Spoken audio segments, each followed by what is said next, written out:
यशोमती मैया के नंद लाला। कौन है आप? मुझे आपसे भय लग रहा है। आप मेरे भैया नहीं हो सकते। सही कहा तूने। जो मेरे विनाश को जन्म दे उस कुल घातिनी से मेरा कोई संबंध नहीं। महाराज, रक्त के संबंध क्रोध की अग्नि में मत झुलसाइए। जिस बहन को आपने बचपन से आज तक इतना प्रेम दिया, क्या वो आपके विरुद्ध किसी षड्यंत्र में सहायक हो सकती है? भला हमारी संतान आपका विनाश क्यों करेगी?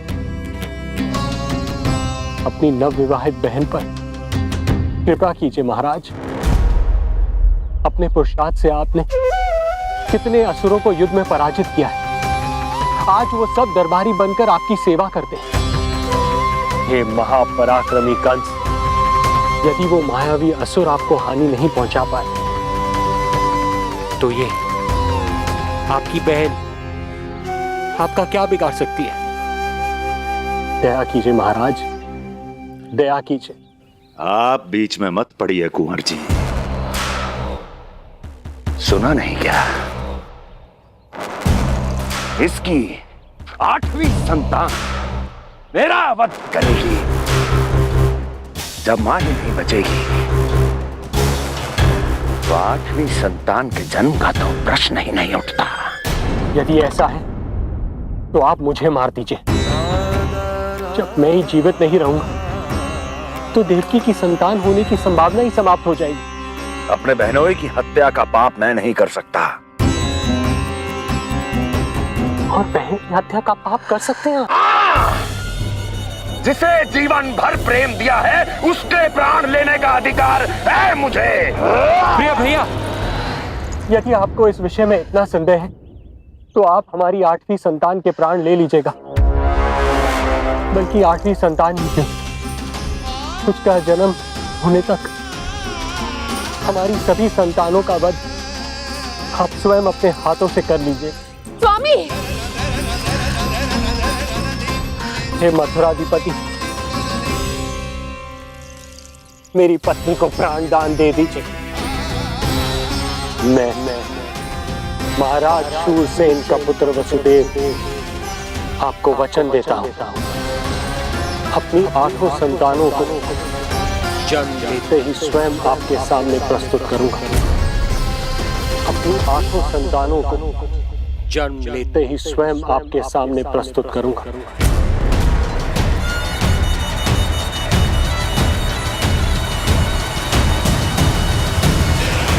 बधाई हो कुंवर जी। अपनी पत्नी के प्राण बचाने में आप सफल हुए, किंतु आपकी संतानें इतनी भाग्यशाली नहीं होंगी। वचन स्मरण रहे।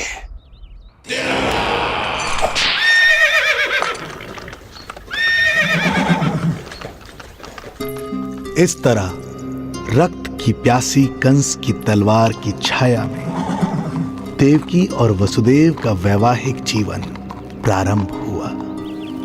जब कंस की निर्ममता और वसुदेव के वचन का ये दुखद समाचार गोकुल पहुंचा तो हे नारायण, अर्थात राजा वसुदेव यदि कंस के सामने गिड़गिड़ाते नहीं तो रानी देवकी के प्राण चले जाते। हाँ नंदराज, और अब वो दोनों कंस के महल में हैं, किंतु वो महल भी उनके लिए किसी बंदी गृह से कम नहीं है।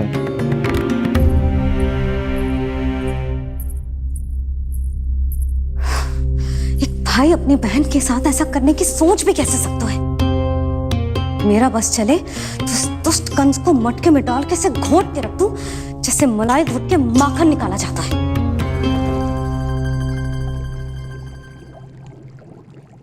ना, माखन ना, जे कंस तो कीड़ा है। इसे तो पटक पटक के ऐसे मारना चाहिए जैसे कीड़ा निकालने के लिए धान के गट्ठर को पटका जाता है।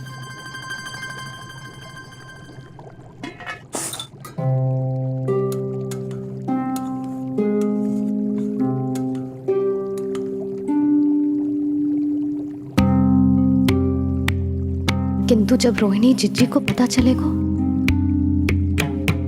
तो वो तो अपने आप को ही दोष देंगे, क्योंकि बालक ना होने के कारण उन्होंने ही वसुदेव जी को राजकुमारी देवकी के साथ दूसरा विवाह करने पर विवश किया था। हे ईश्वर,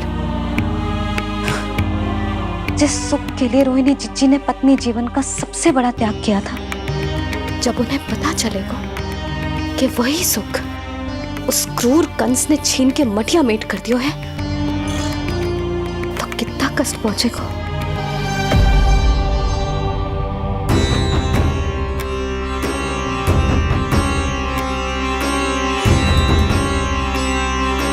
रोहिणी जीजी,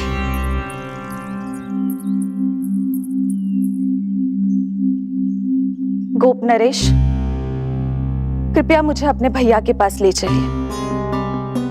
संकट के समय मुझे उनके साथ होना चाहिए। किंतु भाभी, पता चलो है वसुदेव भैया और देवकी भाभी कंस के महल में कड़े पहरे में रखे गए। पति पत्नी एक दूसरे का संबल होते हैं। कंस का पहरा कितना भी कष्टदायक क्यों ना हो, इस समय उन्हें और बहन देवकी को मेरी आवश्यकता है।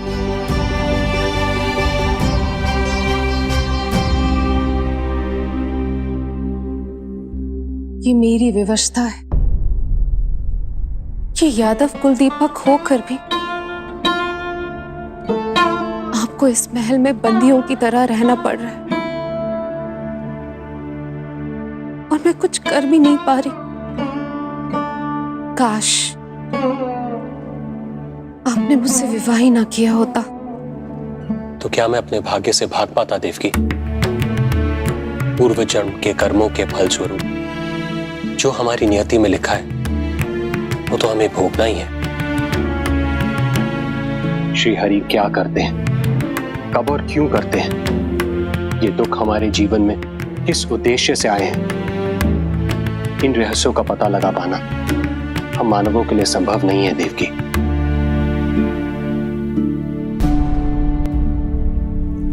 तो फिर चलिए यहां से भाग चलते हैं, कहीं ऐसे स्थान पर जहां भैया की छाया भी हम पर ना पड़ सके।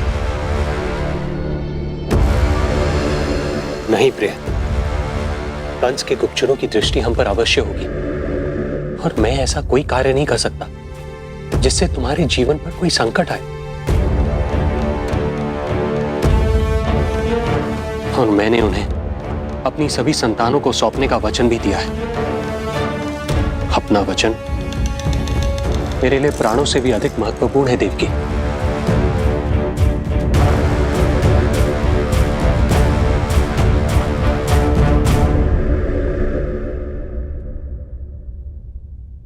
राजन, राजकुमारी, गोकुल से रानी रोहिणी और गोपराज नंद पधारे हैं।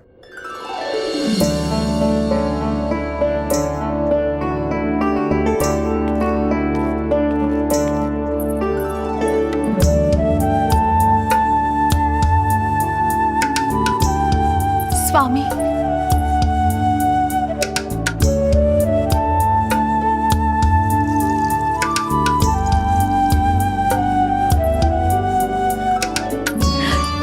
बहन, दीदी,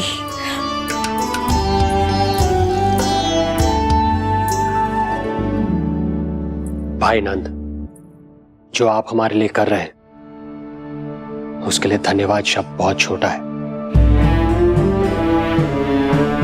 मैं अपने भाग्य को स्वीकार कर चुका हूं। यदि यही श्री नारायण की इच्छा है तो यही सही।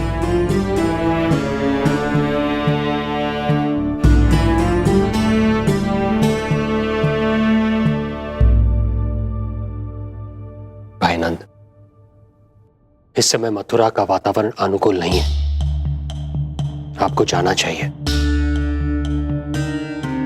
यशोदा भाभी भी चिंतित हो रही होंगी, उनसे कहिएगा हम यहां सुरक्षित हैं अभी तक।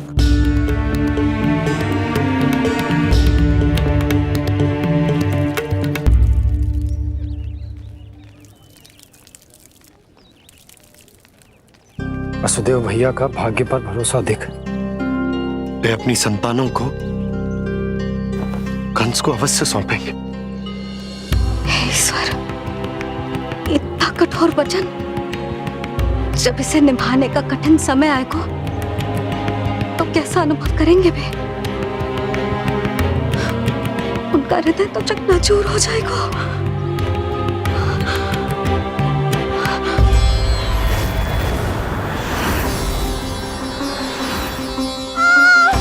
सब्र से सब ठीक हो जाएगा। देवकी, मैं महाराज शूरसेन का पुत्र वसुदेव आपको वचन देता हूं, अपनी 8 संतानों को जन्म देते ही स्वयं आपके सामने प्रस्तुत करूंगा।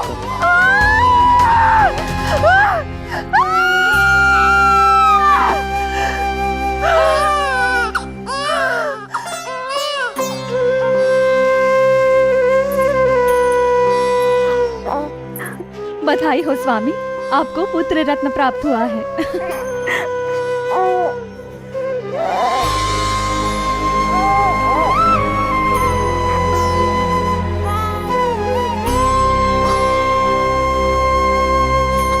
महाराज को पता चला तो क्या होगा?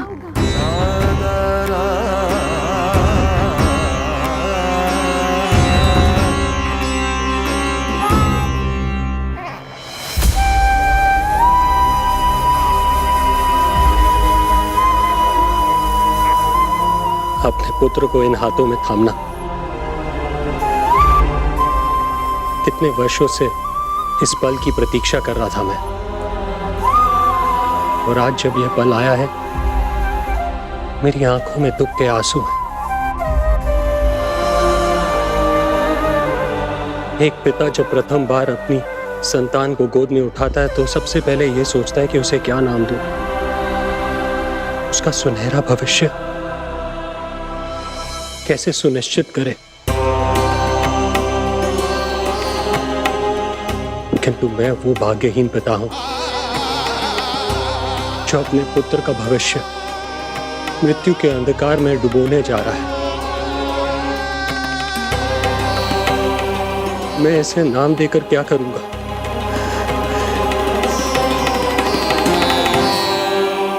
क्या आपके वचन का महत्व आपके पुत्र के प्राणों से अधिक है स्वामी?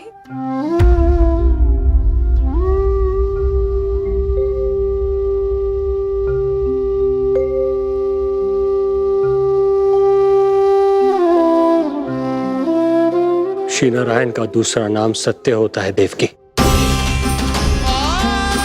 तुम ही कहो, मैं श्री नारायण से विमुख कैसे हो जाऊं? मुझे अपना वचन निभाना ही होगा। हृदय के टुकड़े टुकड़े क्यों ना हो जाए, मुझे इसे कंस तक ले जाना ही होगा।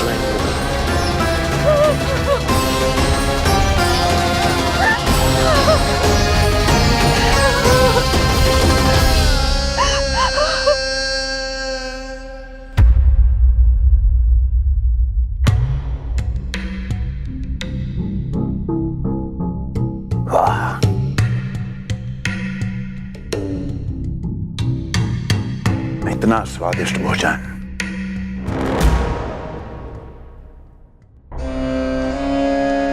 किसी विशेष इच्छा की पूर्ति के लिए मुझे सम्मोहित तो नहीं करना चाहती? मुझे पति के रूप में प्राप्त कर तो चुकी हो, अब प्राप्त करने को क्या क्या बचा है? प्राप्ति? मैं प्राप्ति नहीं, अस्थि हूँ स्वामी। प्राप्ति तो छुई मुई बनकर वहां खड़ी है। आप सदैव अपने विषय में ही सोचते हैं, कभी मेरे ओर भी निहारा कीजिए, तभी तो मेरा नाम सही से स्मरण होगा आपको। मैं अपने विषय में ही सोचता हूं, तभी तो 10 दिशाओं में मेरे नाम का डंका बजता है, मेरे साम्राज्य का विस्तार होता है, तभी तो मेरा अस्तित्व है। अस्थि स्मरण रहे, तुम हो क्योंकि मैं हूं।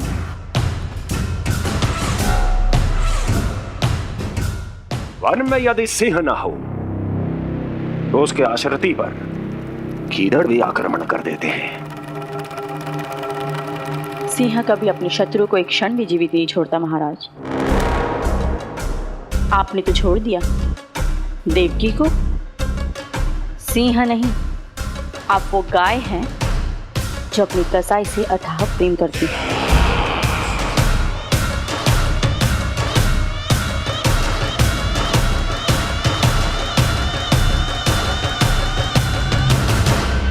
सभी संतानों को जन्म लेते ही मेरे पास लेकर आएगा,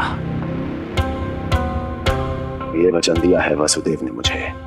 तो फिर आया क्यों नहीं महाराज? प्रथम शिशु का जन्म तो हो चुका है।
कुल के यादव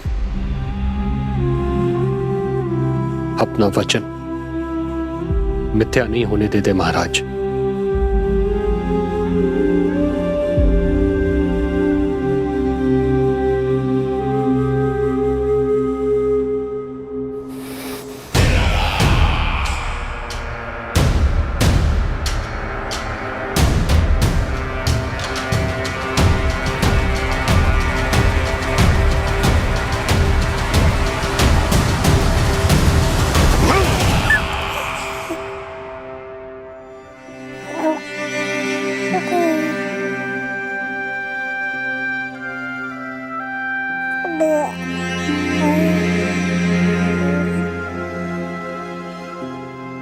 ये देवकी का पुत्र है, मेरी बहन जो मुझे प्रिय हुआ करती थी, उसका प्रथम पुत्र है ये, मेरा प्रथम भांजा।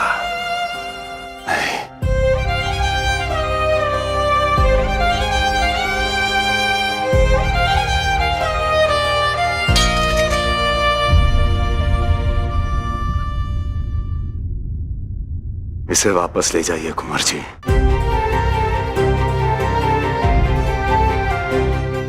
देवकी की प्रथम संतान से मुझे कोई संकट नहीं।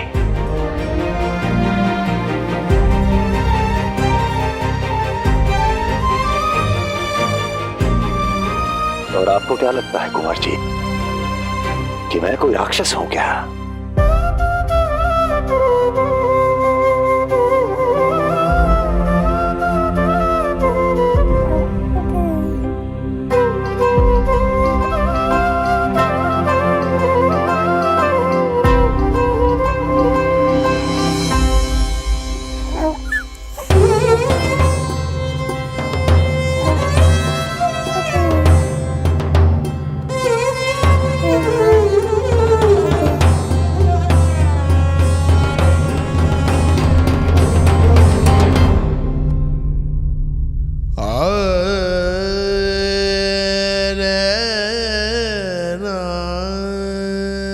तो उसे अपनी गोद पे भी नहीं उठा पाई थी दीदी। उसका वो सुकुमार मुख मेरी स्मृति से जा ही नहीं रहा। वो मधुर रुदन अभी तक मेरे कानों में गूंज रहा है। मैं तुम्हारी पीड़ा का अनुमान लगा सकती हूँ देवकी। मैंने उसे जन्म नहीं दिया था, फिर भी मेरे कान अभी तक उसके रुदन की ध्वनि सुन रहे हैं। क्योंकि ये अपनी माओ को पुकार रहा है। तुम्हारे भैया ने हमारे पुत्र को प्राणदान दे दिया देवकी।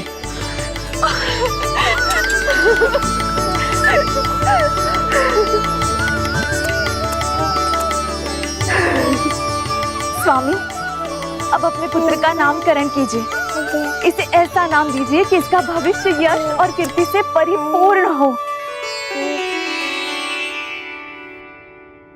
कीर्तिमान कीर्तिमान होगा इसका नाम।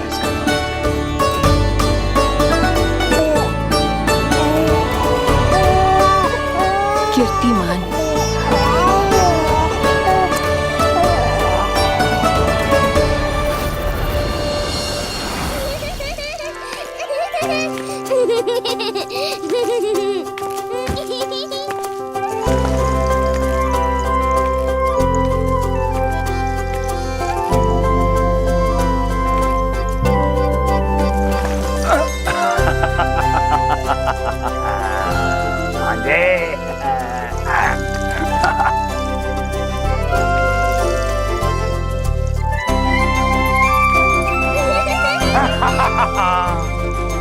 भांजे भांजे, मामा से बचना असंभव है। मामा जी, आपकी भुजाओं में कितना बल है, मुझे पीड़ा हो रही है। मेरा दूसरा हाथ पकड़ लीजिए। तुझे पीड़ा हो रही है? ये ले।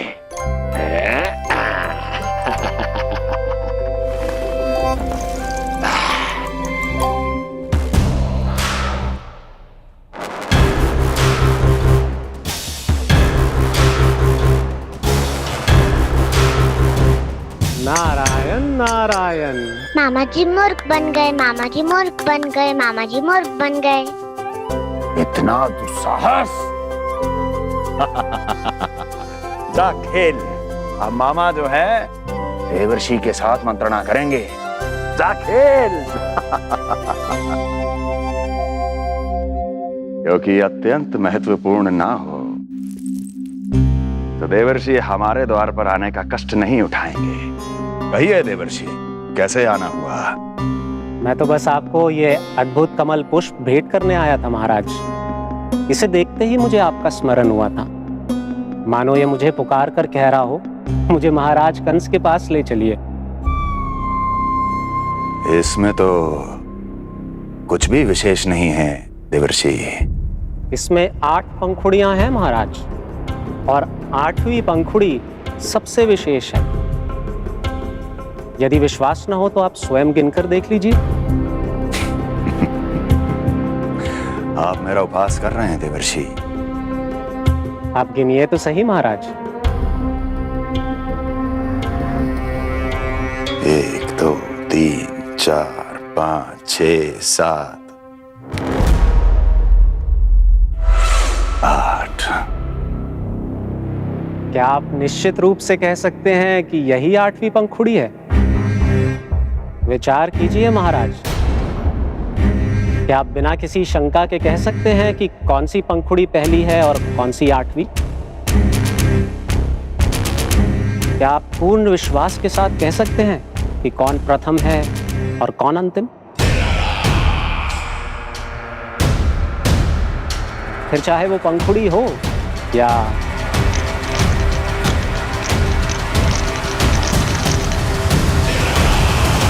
सावधान करने के लिए धन्यवाद देवर्षि। कंस के साथ धोखा करने वाले को अति भीषण दंड मिलेगा। भविष्य में ऐसी कल्पना मात्र से ही मेरे शत्रु भय से कांप उठेंगे। मथुरा नरेश, मैं तो मात्र पंखुड़ियों की बात कर रहा था। यदि आपने कुछ और समझ लिया है तो उसका उत्तरदायित्व मेरा नहीं है। नारायण नारायण।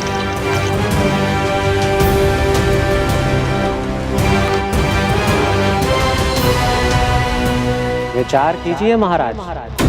क्या आप बिना किसी शंका के कह सकते हैं कि कौन सी पंखुड़ी पहली है और कौन सी आठवीं?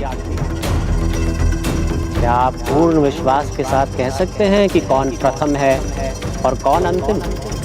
फिर चाहे वो पंखुड़ी हो या... मामा जी मूर्ख बन गए, मामा जी मूर्ख बन गए, मामा जी मूर्ख बन गए, मामा जी मूर्ख बन गए।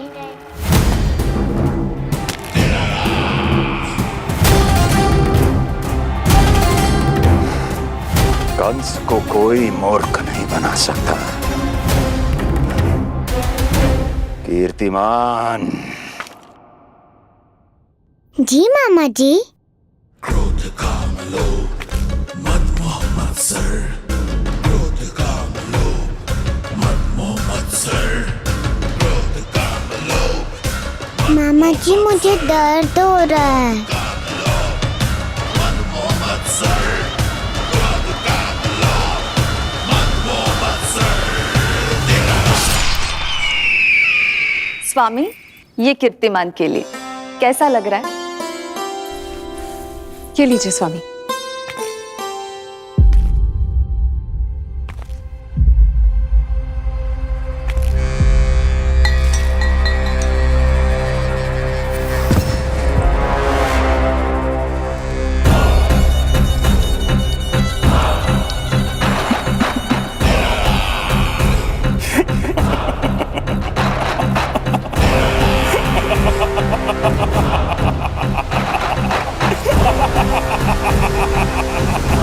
नेत्रों के सामने अपनी संतान की हत्या होते हुए देखना कितना पीड़ादायक रहा होगा ये दृश्य। किंतु प्रभु, यदि देवर्षि नारद कंस के हृदय में संदेह का बीज न बोते तो कंस ऐसा कभी नहीं करता। तो फिर उसे उकसाए ही क्यों देवर्षि ने? आप भूल गए देवराज, समस्त संसार में जो भी होता है मेरी इच्छा अनुसार ही होता है। यही प्रश्न नारद ने भी मुझसे पूछा था।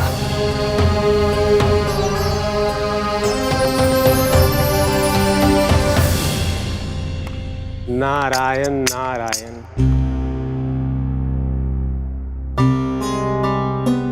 छोटे से बालक की इतनी निर्मम हत्या और माध्यम बना मैं। प्रभु, ये कैसी लीला है आपकी? अभी तो देवकी की 5 और संतानों की हत्या होना शेष है नारद। अब से कंस शिशुओं के जन्म लेते ही उनकी हत्या कर देगा। यदि जन्म के तुरंत बाद ही मृत्यु होनी है तो जन्म का लाभ ही क्या है प्रभु?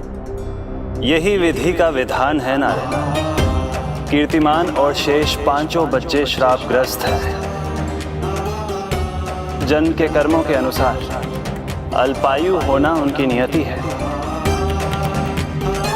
उनकी मृत्यु के बाद ही शेषनाग के अंश के रूप में बलराम और मेरे अंश के रूप में श्री कृष्ण का अवतार संभव होगा। नारायण नारायण।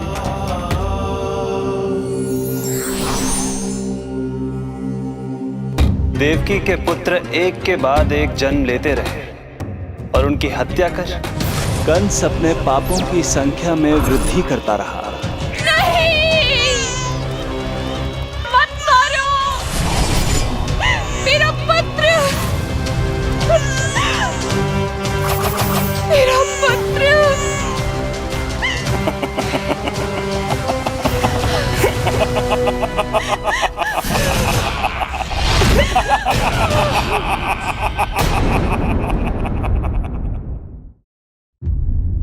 अब उसकी क्रूरता की कथा ऐसे मोड़ पर आ पहुंची जहां से वापसी असंभव है, क्योंकि अभी अभी उसने देवकी के छठे पुत्र का वध कर दिया है। हे प्रभु, कितना दुर्दांत है ये कंस। किंतु एक ही जन्म में एक साथ 2 माताओं का पुत्र बनने में उसने आपकी सहायता कैसे की प्रभु? उसके भय ने उससे यह कार्य सहज ही करवा दिया देवराज। जन्म लेते ही माता देवकी के सभी पुत्रों की हत्या कर उसने मुझे विवश कर दिया है। अब जीवित रहने के लिए मेरे अवतार को माता देवकी की कोख से जन्म लेने के तुरंत बाद मैया यशोदा के पास गोकुल जाना ही होगा। और इस प्रकार कंस के कारण एक ही जन्म में दो माताओं का पुत्र बनने का आपका वचन सत्य सिद्ध होगा। आपकी लीला अपरंपार है प्रभु। आप सब अब निश्चिंत होकर जाइए। मेरे अवतार के जन्म होने की घड़ी अब निकट ही है। हम धन्य हुए प्रभु।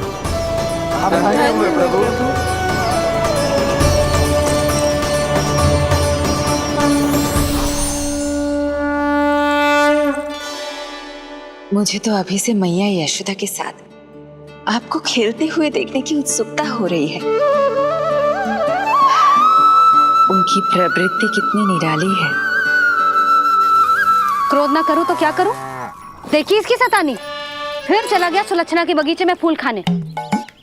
और आपको तो पता है ना सुलक्षणा का, इतनी सी त्रुटि हो जाए पूरे गांव में बखान करने में कोई कमी ना रखती। और जे की अरे जब ग्वालिनों को पता चलेगा तो क्या कहेंगी? यही ना कि जसोदा अपने बच्चे को खाना ना देती, भूखा रखे है। सुनो जी, मैं तो कहती हूँ अब ब्याह करा देते इसका। अब वो ही ध्यान रखेगी इसका। केवल पत्नी सुधार सकती है तुझे। तुम इसके बारे में बात कर रही हो कि मेरे बारे में? नहीं, वैसे सारे गोकुल वाले यही कहते हैं कि हमारे घर पर तुम्हारा ही राज चलता है। हे नारायण, ये परिहास की बात है क्या? मैं इतना दबा के रखती हूँ क्या आपको? यशोदा, हास की बात थी। रामू के कारण मुंह से निकल गई। तुझसे तो मैं बात ही ना करूंगी। कर अपने मन की।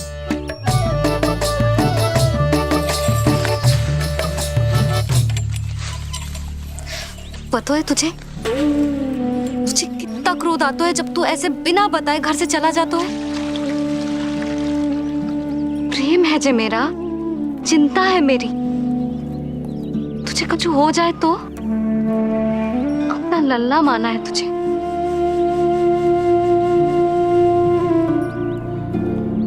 मेरे भाग्य में तो मां बनना लिखो ही ना है।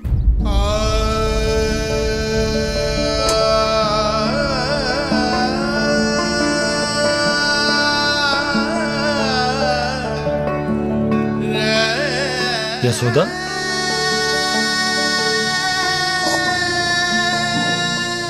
आपको पता है, जब मैं छोटी थी इसके जैसी चंचल थी।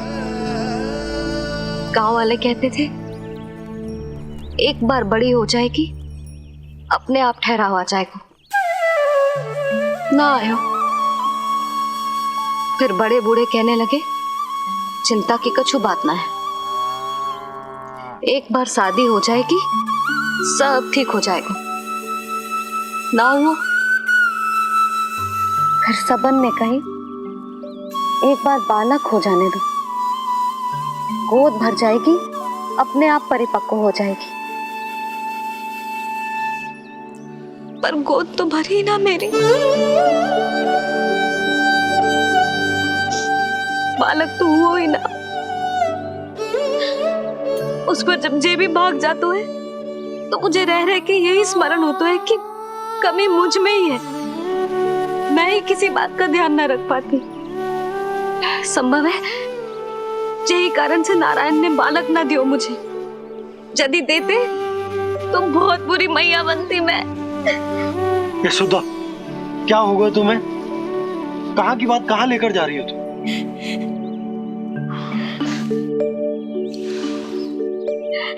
बालक अवश्य होगा हमें, और बहुत अच्छी मैया बनोगी तुम। बस नारायण सही समय की प्रतीक्षा कर रहे हैं। मेरी तो ना सुन रहे बे। आप ही कह दियो उनसे, अब और प्रतीक्षा ना होगी मुझसे।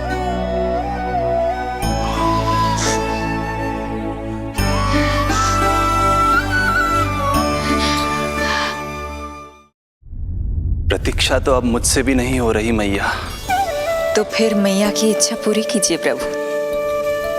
जिस क्षण की प्रतीक्षा मुझे इतने वर्षों से थी, बस अब वो निकट है। किंतु प्रभु, आपको तो माता देवकी का 8वां पुत्र बनकर जन्म लेना है, तो फिर 7वां पुत्र? धीरज रखिए, धीरज। आपको तो ज्ञात ही है, मेरे यहां देर है, अंधेर नहीं। मैं यहाँ तुम दोनों पर आश्रित हूँ यशोदा। भोजन, सुरक्षा, परिवार का अपनापन सब कुछ दिया है तुमने मुझे, किंतु मेरा दुख मुझे एक क्षण भी चैन लेने नहीं देता। मेरे स्वामी और बहन देवकी कितने ही वर्षों से कंस की काल कोठरी में बंदी है। दिन रात नियति के श्राप को सहन करने के अतिरिक्त और कोई उपाय नहीं है उनके पास। ऐसे में मैं सुख की सांस कैसे लूं? कीर्तिमान की हत्या के बाद मेरी सुरक्षा के लिए मेरे स्वामी ने मुझे यहाँ भिजवा दिया, चुपचाप। किंतु मेरा हृदय तो वही छूट गया यशोदा। इससे तो अच्छा होता कि मैं भी उसी कारागार में होती, मेरे स्वामी और बहन देवकी का दुख तो साझा कर पाती। अपनी 6 संतानों को कंस के हाथों मृत्यु के गोद में जाते देखा है उन्होंने।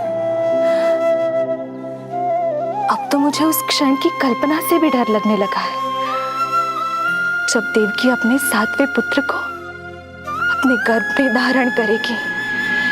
भय से भविष्य नहीं टलता, होनी होकर ही रहती है।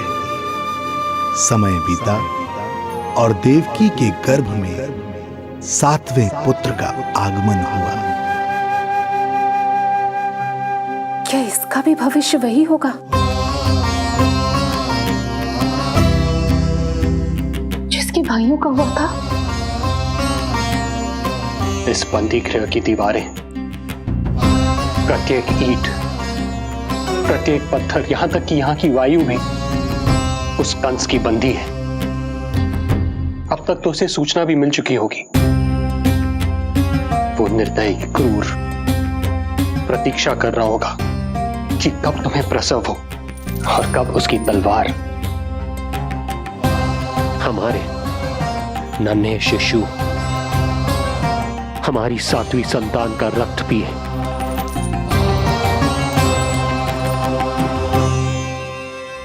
दुर्जन, तुम देवकी की कालकोठरी के बाहर स्वयं उपस्थित रहोगे, प्रत्येक पल 8वां प्रहर।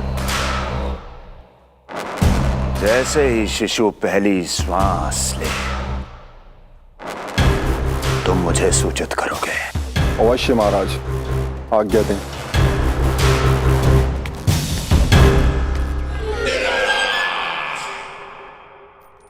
कुछ कीजिए स्वामी, कुछ कीजिए। मैं नहीं चाहती कि ये अपनी प्रथम श्वास इस बंदी गृह में ले। देवकी, विवशता से मेरा कलेजा भी फटा जा रहा है, किंतु इस काल कोठरी में बंद में कर ही क्या सकता हूं?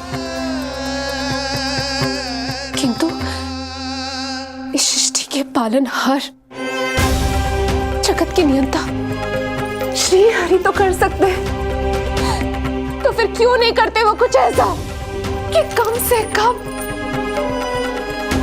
मेरी इस संतान का अंत उतना दुखद ना हो जैसा अन्य संतानों का हुआ था। क्यों नहीं करते वो कुछ? हरे क्यों नहीं करते? बताइए ना स्वामी, क्यों नहीं करते वो? क्यों नहीं करते? जो देवी भविष्य में मेरी मां बनने वाली है, उनकी करुणा भरी पुकार को मैं व्यर्थ कैसे जाने दे सकता हूं? कंस के राक्षस तत्व के अंत के लिए ऐसी माया की आवश्यकता है जो मेरी लीलाओं को क्रियान्वित भी कर दे और उसे भनक भी ना पड़े। ऐसी क्षमता और माया किसके पास है प्रभु?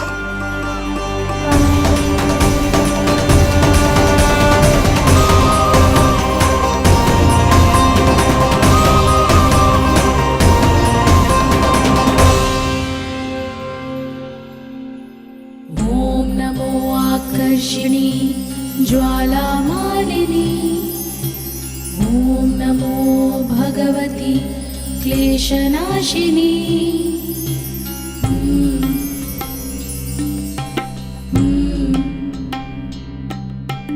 ओम नमो योगमाये सर्वमोहिनी। ओम नमो योगमाये आज्ञा दीजिए प्रभु। माता देवकी का गर्भपात करके उस संतान को रानी रोहिणी के गर्भ में स्थापित कीजिए देवी।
लो जिज्जी, संभालो अपने लल्ला को।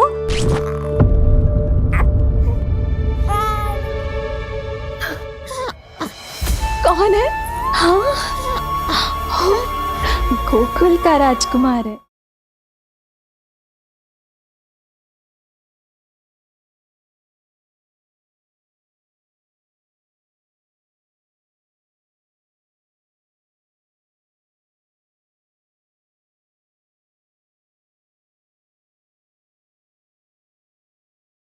यशोमती मैया के नंद लाला।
योग माया ने अपना कार्य पूर्ण किया।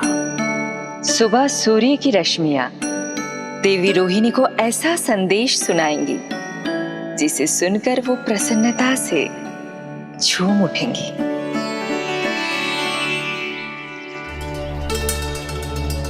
यादव कुल के नए राजकुमार के आगमन पर बहुत बहुत शुभकामनाएं रानी।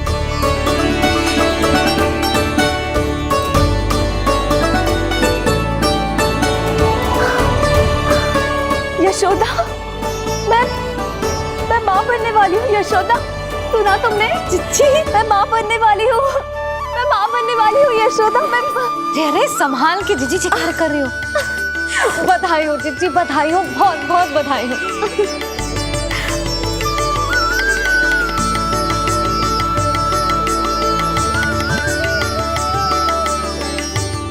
विधि का विधान भी विचित्र होता है।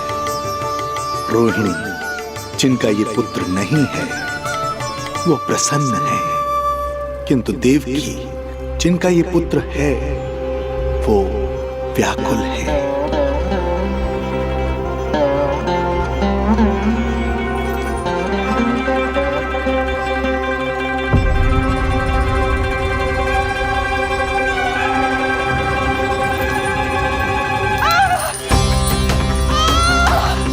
क्या हुआ देवकी? तुम ठीक तो हो? स्वामी, स्वामी मेरा पुत्र, स्वामी हमारा पुत्र चला गया। स्वामी, हमारा पुत्र चला गया। धीरज धरो देवकी, संभव है यही श्री हरि की इच्छा हो। किंतु मैंने उनसे ये तो नहीं मांगा था ना स्वामी। मैंने कहा था हमारा पुत्र यहाँ श्वास न ले। इसका ये अर्थ नहीं था। क्यों किया नारायण ने ऐसा? क्यों किया?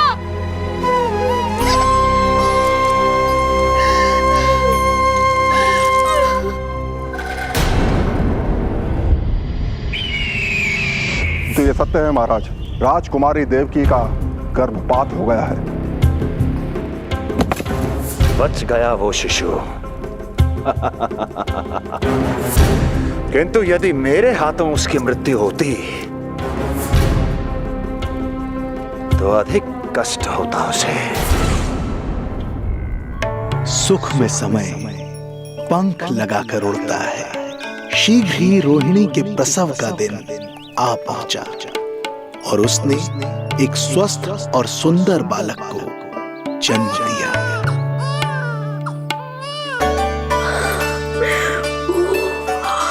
लो जिज्जी, संभालो अपने लल्ला को, जी भर के निहार लो इसे।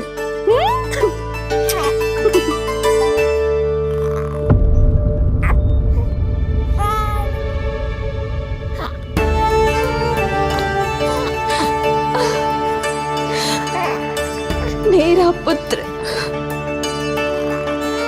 राजकुमार।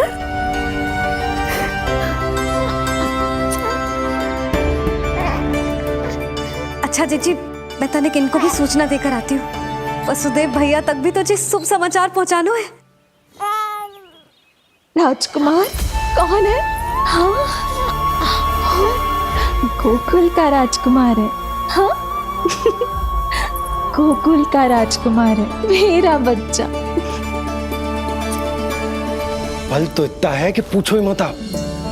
एक बार उंगली पकड़ लेना तो उसके बाद छुड़ाना अत्यंत कठिन हो जाता है। और दृष्टि ऐसी कि एक बार में मन मोह ले। भगवान श्री राम की भांति सबको प्रसन्न रखता है। बस तो फिर उसका नाम बल राम रखना। तो फिर उसका नाम बल राम रखना।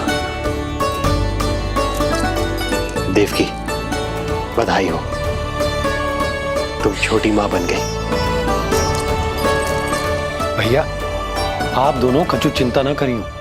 बलराम का लालन पालन मेरा उत्तरदायित्व है। उसे कछु कमी ना होने दूंगा मैं।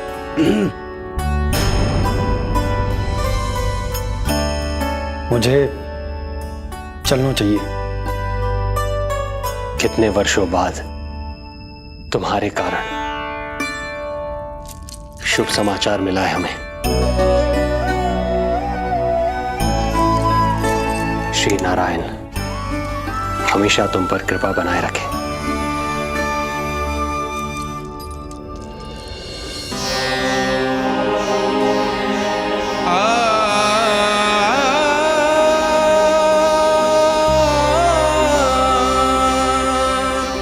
आपको बहुत बहुत बधाई हो स्वामी।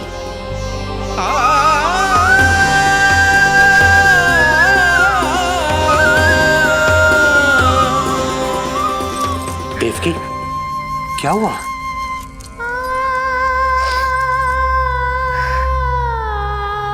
कुछ नहीं। रोहिणी दीदी ने आपको वो सुख दे दिया जो मैं कभी ना दे सकी। उन्होंने आपको संतान दे दी, किंतु मैं देवकी,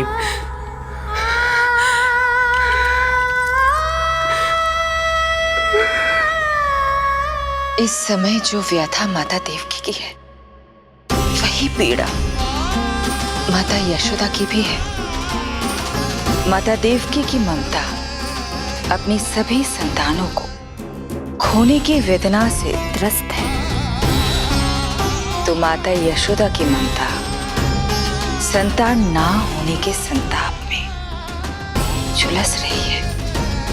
सत्य कहा देवी, मुझे आभास हो रहा है मैया यशोदा का हृदय मुझे अपनी गोद में खिलाने के लिए कितना व्याकुल है। सच्ची श्री हरि, सच्ची में प्रसन्न हूं मैं कि आपके आशीर्वाद से रोहिणी जी को इतना प्यारा लल्ला हुआ है। पर मुझसे क्या त्रुटि हुई नारायण? मुझे क्यों न दियो आपने लल्ला? मुझसे क्या त्रुटि हुई नारायण? मुझे क्यों न दियो आपने लल्ला?